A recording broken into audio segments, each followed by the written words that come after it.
Who raised you more? Your parents, your grandparents, or someone else? The sound of glasses clinking rose above the soft hum of the grill, and as the fire snapped under the weight of dripping fat, my father lifted his plastic cup high into the air, his voice booming with that particular mix of authority and pride he always saved for my sister. He declared that the family should toast to our shining star, the one who carries our name with honor, and everyone, from neighbors to distant cousins who had shown up only because free food was involved, raised their cups and followed suit.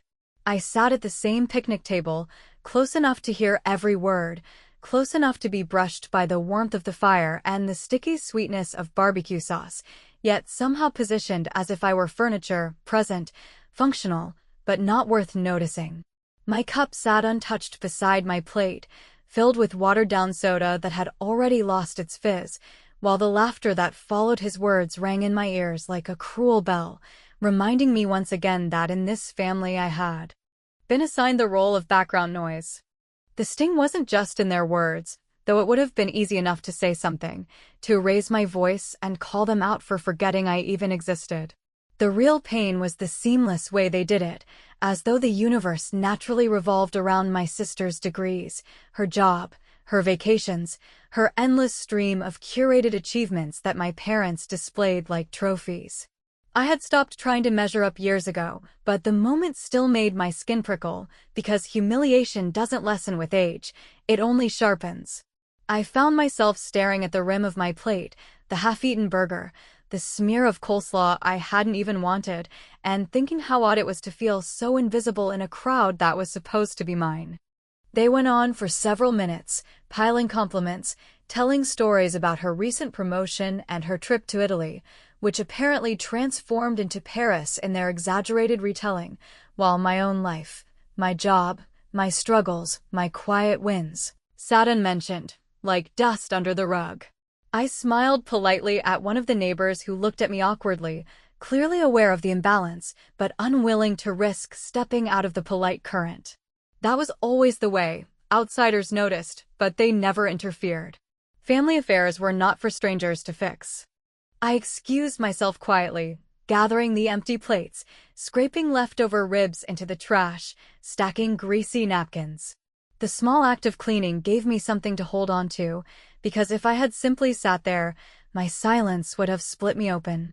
It wasn't martyrdom, though my family probably thought I enjoyed cleaning, as if servitude were my natural calling. No, this was survival. Each plate I carried into the kitchen was a way to shield myself from exploding, from saying words that could not be unsaid. By the time the toast was over, I had removed every trace of food from the table, making myself useful the way I always had. When the sun dipped lower and the fire pit began to sputter out, I slipped my shoes on, nodded to no one in particular, and carried the final stack of dishes into my car. I don't think anyone even noticed I was leaving, not until my taillights blinked red at the end of the driveway. Maybe someone waved, maybe not. What stayed with me was not their farewell, but the aching truth. My absence was as unremarkable as my presence.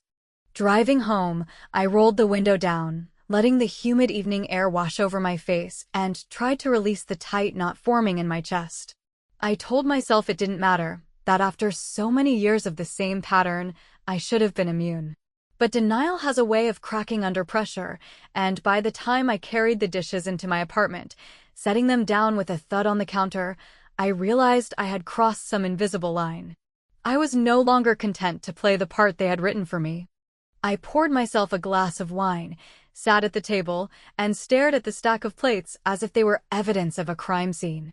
Maybe they were. Every grease stain, every crumb, felt like a reminder of what I had swallowed in silence.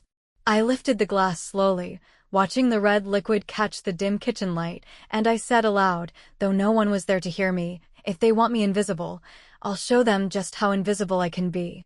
The words settled in the room like smoke, curling around me, refusing to leave.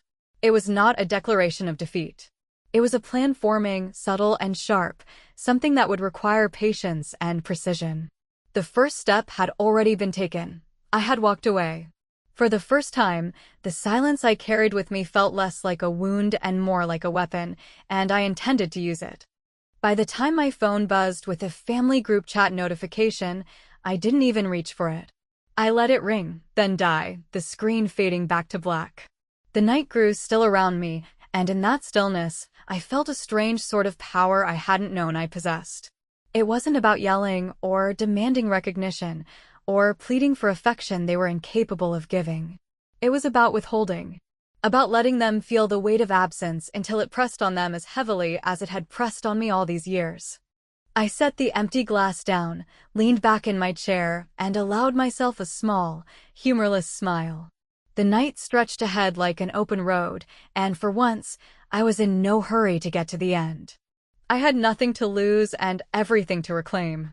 And as I turned off the kitchen light, leaving the dishes in the shadows, I knew I had taken the first step toward something irreversible. That night, I didn't fall asleep easily, but I didn't mind. Sleep could wait. Revenge, quiet, patient, devastatingly polite revenge, had just begun to stir. Morning arrived with that slow, sticky light that sneaks through thin curtains and makes everything look softer than it feels, and while the apartment smelled faintly of last night's wine and dish soap, my mind felt sharp in a way it rarely did after a family gathering. As if the decision I had made to be quiet had woken up a part of me that had been sleeping under a heavy blanket of polite compliance for years. I moved through the rooms with deliberate calm, folding the throw on the couch, rinsing the wineglass without rushing, watering the plant on the windowsill that always leaned toward the sun like it knew something about choosing its direction. And I realized that what I wanted now was not an apology delivered under pressure or a performance of equality that would last only until the next gathering, but a rebalancing that they would feel in the daily places they had always assumed I would tend. For them without thanks, without even being named. There are small, unglamorous chores that hold a family together when pride and speeches don't, and for years those chores had been mine because I could be trusted to do them, not loudly, not publicly, just efficiently.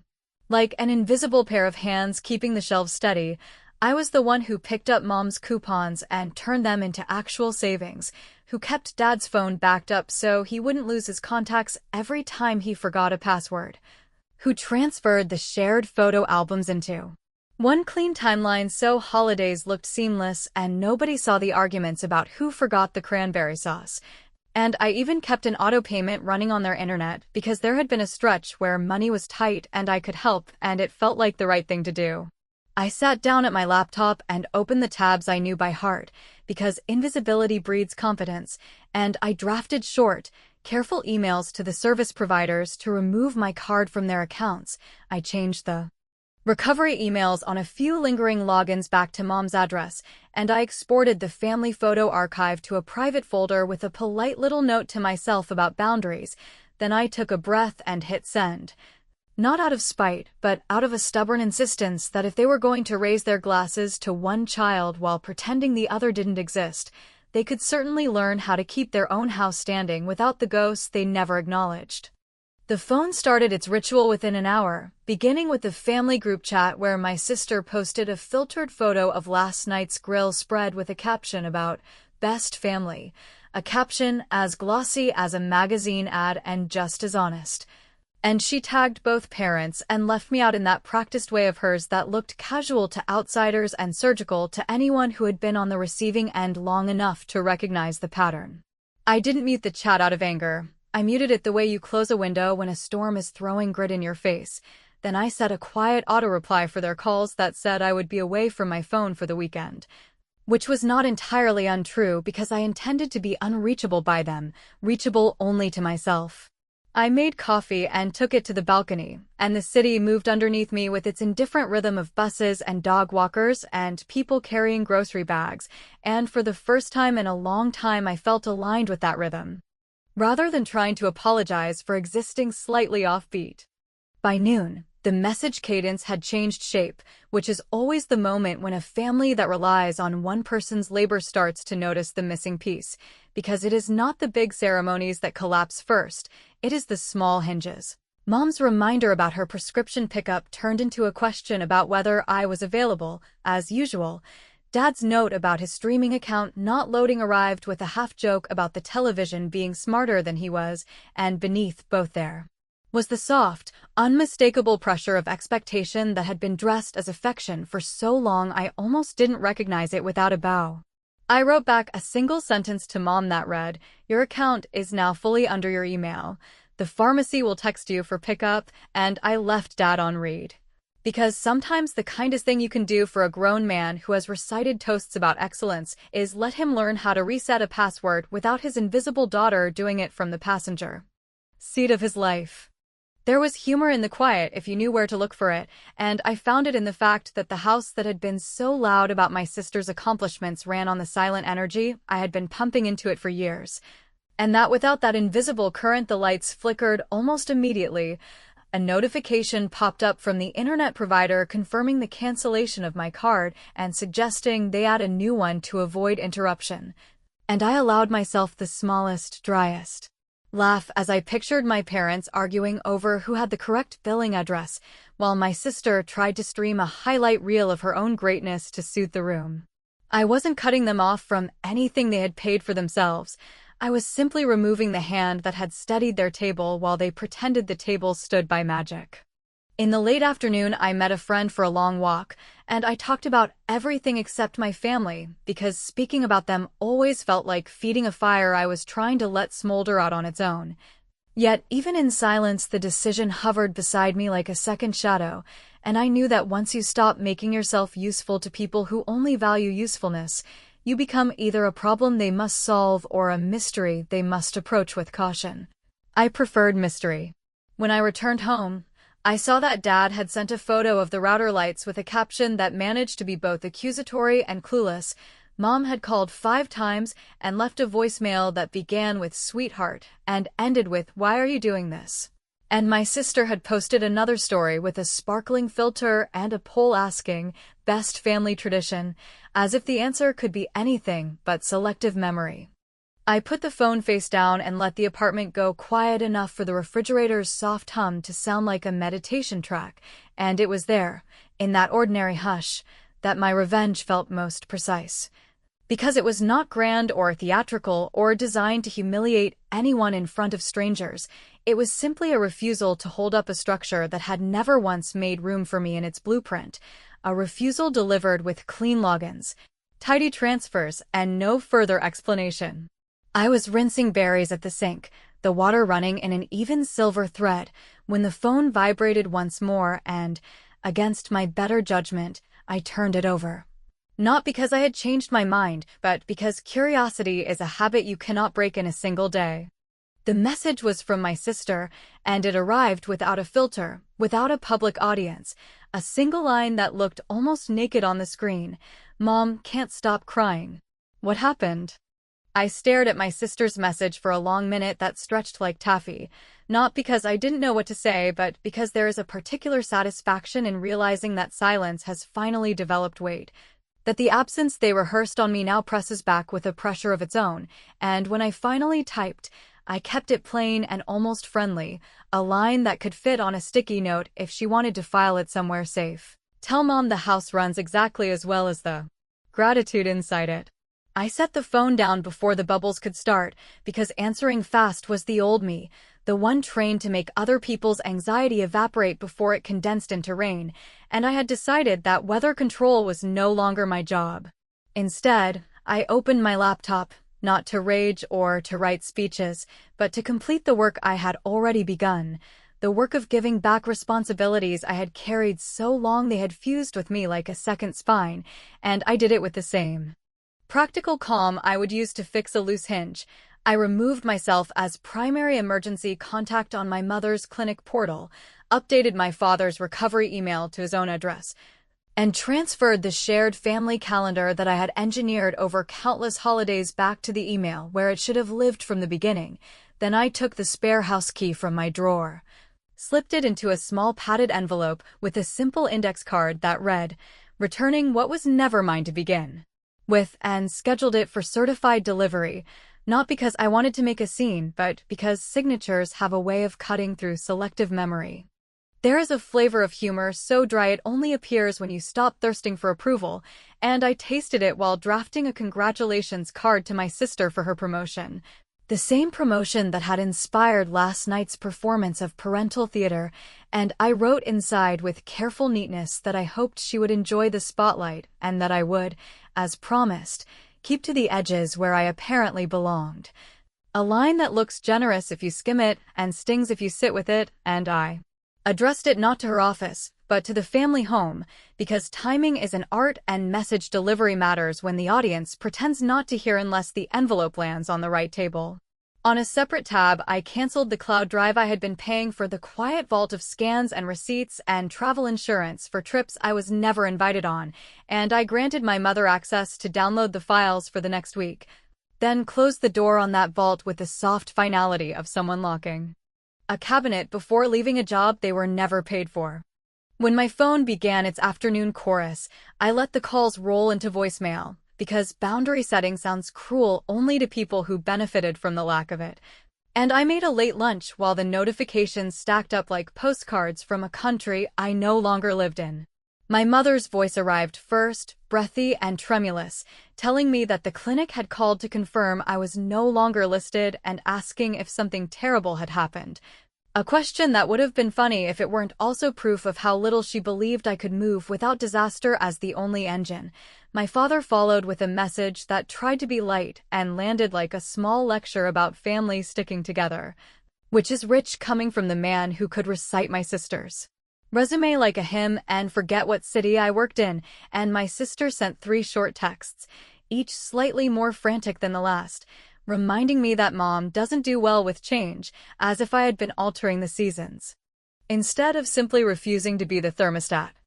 I poured iced tea into a tall glass and stood at the sink while the pavement outside baked, and as the apartment hummed with the ordinary noises that make a life feel like a life, the slow spin of the ceiling fan, the apartment above me running water, the dog across the hall deciding whether a passing bicycle counted as a threat, I realized that the revenge I had chosen would look to an outsider like simple adulthood, like giving people their own passwords and letting the mail come with their names on it, and yet in our family this was heresy, because my usefulness had always been the currency they were willing to accept when affection ran low, and I had just announced a new exchange rate.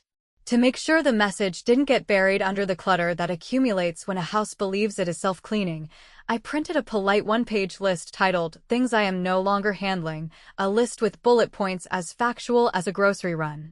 And I mailed it in a plain white envelope to their address with no return name, just the house number carefully handwritten the way my mother used to write mine on brown lunch bags, and I knew that when my father opened it, his first question would not be why, but who does this now? Which in a way was the thesis of the entire problem.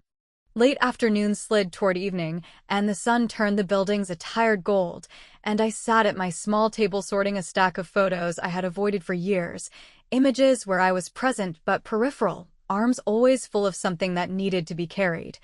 Face turned slightly toward the work rather than the lens, and I thought about sending one to my mother with my figure neatly snipped out, a surgical correction to match the story she preferred.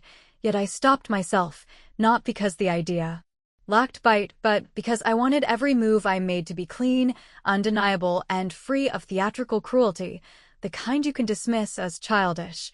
I wanted the record to show that I had simply stepped away and let the structure speak for itself.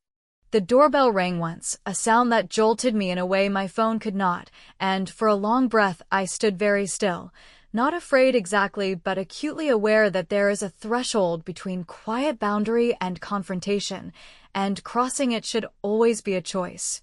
When I finally checked the peephole, the hallway was empty but for a package on the floor, a small floral box with my mother's favorite stationery brand stamped near the ribbon, clearly overnight, clearly expensive, and inside a card lay on top of folded tissue with handwriting I recognized instantly, loopy and urgent. Sweetheart, we need to talk. Your father is worried sick.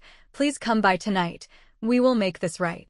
I ran a fingertip over the words and felt the old pull, the gravity of a table where I would once again be asked to bring the plates, to set the napkins, to swallow the toast and call it dinner. And while I stood there deciding whether to close the box or throw it away with the ribbon still attached, my phone lit up again, a final message from my sister that did not blink or hedge or decorate itself with hearts. Dad says he found your key in a certified envelope and a list on the kitchen table. Mom is shaking. They're on their way to your place right now. So please do not make this worse. What exactly did you do? They arrived faster than I expected, which is to say they must have left the house the instant my father signed for the envelope. Because I barely had time to clear the table of the folder I'd been sorting and to put the kettle on out of a reflex I hated in myself. That host impulse drilled into me by 1,000 family dinners where I laid napkins like apologies. And when the knock finally came, it carried that crisp rhythm my father uses when he wants the world to move aside without asking. A rhythm that used to make me stand up before my mind had even caught up. Yet this time I let the chain stay latched a few extra breaths while the kettle warmed and while I considered how much of the conversation I wanted to hold in my apartment and how much would be safer in the hallway where words feel more temporary. And I chose a third option that pleased me for its small symmetry, because I opened the door just enough to pass through and then stepped into the corridor with it closing behind me, so that we stood on neutral ground between my life and theirs, and the flimsy carpet that never fully unrolled at the edge seemed to underline the boundary with an accidental crease. My mother's mascara had traveled, and it struck me that the smudge looked less like proof of grief and more like evidence of speed. A woman who had dressed herself in urgency and worry the way she used to put on pearls for church. While my father carried the envelope in his hand like a summons, not reading the card I had placed inside because he had already decided what it must say, and in that moment I could almost admire the efficiency of their roles. The choreography honed across decades. She would open with trembling tenderness that asked the listener to take pity on the way her heart fluttered. He would follow with pragmatic disappointment wrapped as moral order, and the child between them would choose to be the sponge or the stone. I did not feel like a child anymore, which made the choreography slightly ridiculous, and that gave me the first breath of humor I would need to get through the conversation without either surrendering or growing cruel. They spoke, of course, because parents who are used to directing a scene will always try to fill the air first. And my mother began with sweetheart and spiraled quickly into how worried they had been when my name vanished from the clinic portal and from the calendar reminders and from the small list by the fridge that told them when to put the trash out by the curb.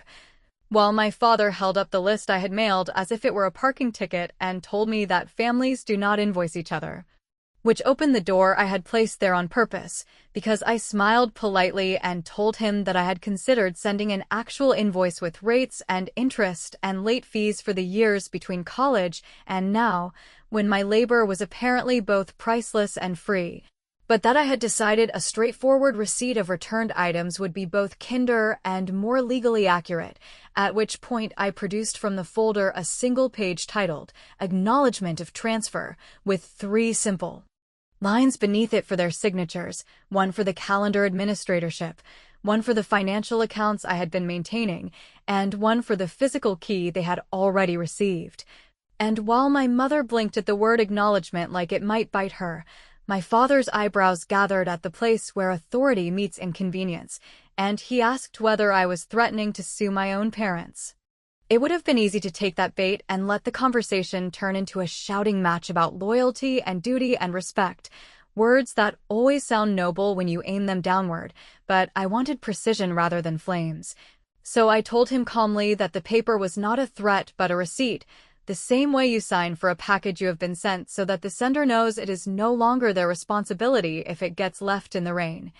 And I added that if anyone here enjoyed the lasso much, he could think of it as a boundary with signatures, which is simply good record keeping, and I let the sentence end there because silence has become my ally, a space that forces other people to sit with their own echoes.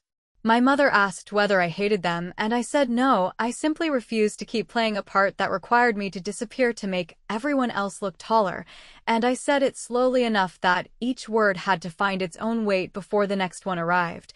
Then I pivoted, because I had promised myself that every step in this new choreography would contain a modest act of wit that left a mark without drawing blood. From the folder I pulled a second page, a tidy document formatted like a service agreement, but written in language a neighbor could understand, listing all the tasks I had quietly performed for years with the hours they had consumed in parenthesis.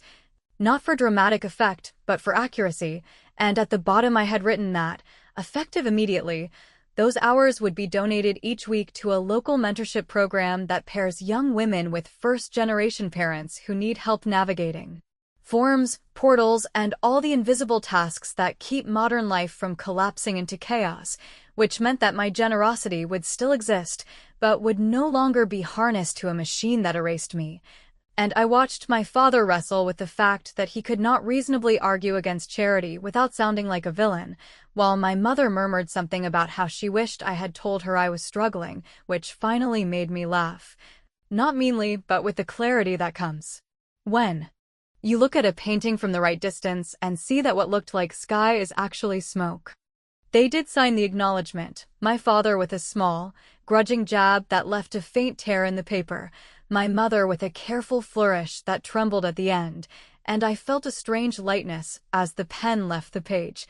The way you feel when a weight you had adjusted your posture around without noticing is suddenly lifted and your spine remembers how to be a spine, and I thanked them with a politeness that was not for them but for me, a ritual that allowed me to close the folder without slamming it. I told them I would speak to them again when we could discuss history without performance, and that for now the best thing for all of us was to practice life with the responsibilities where they belong. And I turned slightly toward my door to indicate that the conversation was complete, a gesture I knew my father would hate and my mother would swallow like a pill. The elevator dinged at the end of the hall just as my phone vibrated in my back pocket with the insistence of news that has already chosen a direction, and when I glanced at the screen my sister's name sat there without decoration, followed by a sentence that ran not like a question but like a match. If you're going to pretend you didn't see the family fund documents before you mailed that list, at least tell me you didn't make copies, because Mom just realized the scholarship account is missing money and she thinks you know where it went.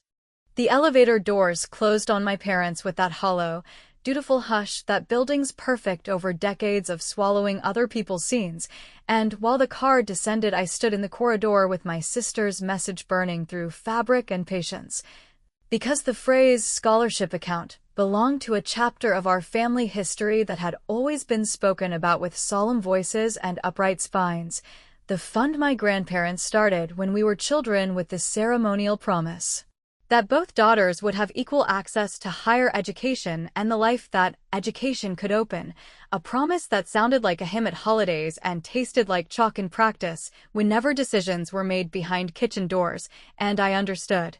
With the clean certainty that arrives only after a long drought of self-deception, that whatever had gone missing was less an accident than the final shape of a pattern I had been pretending to ignore. I walked back into my apartment without unlocking the chain, set the folder on the table like a metronome for my breathing, and opened the archival drive I had exported before mailing that receipt of returned labor. Because while I had removed my card from their services and my name from their portals, I had also rescued the documents I had originally organized, not to weaponize them in a courtroom or to humiliate anyone in public, but to face the record in the light that the kitchen never permitted, and there it was, neat as a ledger taught by a stern bookkeeper, deposits from grandparents spaced like stepping stones, interest accruals, and then a series of withdrawals tied to vague memos that sounded wholesome until you read them twice. Family travel opportunity, professional wardrobe support, temporary educational supplement, and as each line marched forward the balance thinned with the kind of grace that requires a steady hand and a story, both of which my parents had possessed in abundance whenever my sister's needs were written in bold and mine were filed somewhere near the recycling bin. It would have been easy, and perhaps theatrically satisfying, to forward the entire archive to an audience that loves neat morals, to post a prim caption about promises and ledgers and the quiet arithmetic of favoritism. Yet I had built my revenge on a different foundation, one that preferred pressure to spectacle and instruction to flames, so I drafted a letter addressed to the three of them together, a single document with no flourish and no accusation, only the dates and amounts and memos. And at the end I wrote that donors sometimes require accountability when their gifts are dressed in the language of fairness. which meant that if Grandma's estate attorney ever asked for a reconciliation, I would be happy to provide the record I maintained without pay for more than a decade, and I said that I would wait 72 hours for a plan to restore the balance. Not because I enjoyed ultimatums, though I admit the number held a satisfying symmetry, but because time limits produce clarity. In houses that feed on postponement. Before I could decide whether to attach the file or to deliver it by hand with the same polite firmness as the key, my sister called, not with the breathless entitlement she sometimes mistook for urgency, but with a low, careful voice that belonged to someone peering over a cliff she didn't know she had been walking along, and she asked me, in the plainest sentence I had heard from her since we were teenagers, whether I was going to blow up our family, and I told her that families blow themselves up when they pour fuel into one person's tank and call it love while asking the other to push the car in pretty shoes, and I told her that if she wanted me to hold the match she could relax because I had switched to light. She could think of it as a fuse made of paper and arithmetic that only burns if nobody speaks plainly. She was quiet long enough for me to hear the street through her window, a horn, a laugh, the carrying sound of a dog that wanted to go anywhere but where it was, and then she said that if I gave her the documents she would handle the conversation, because she had grown up on the same stage as I had and finally recognized that her spotlight had been wired by someone else's hands. I did not trust her completely, yet trust is not a switch, it is a dimmer, and I slid it a fraction toward daylight by sending the summary page without the raw statements, a graceful compromise between faith and self-respect. And I told her that if within those 72 hours I saw a credible plan signed by our parents to repay the fund in installments, no interest, no humiliation, just arithmetic brought home, then I would consider the ledger closed and the record stored rather than shared. She asked me what I would do if they refused, and I answered with the only honest sentence available to me, that I would do nothing loud because I did not need volume to make pressure. I would simply file the letter with the estate attorney and let the old promises do the work they were designed to do, the way a spring does not need applause to uncoil.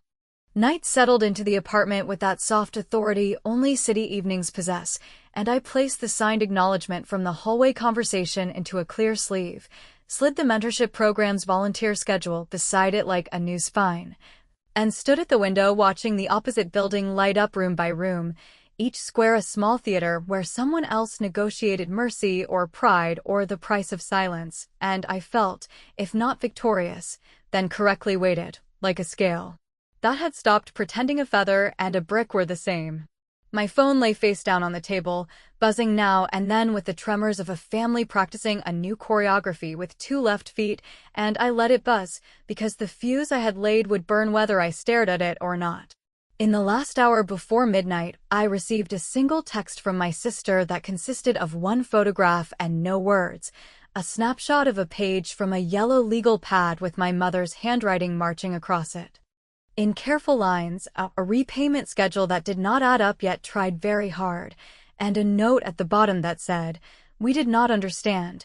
We do now," followed by a space where I imagined a signature would land if courage eventually arrived. I placed the phone back on the table without replying because sometimes the kindest answer is oxygen, the kind that allows a flame to either take or go out without your fingers shaping the smoke.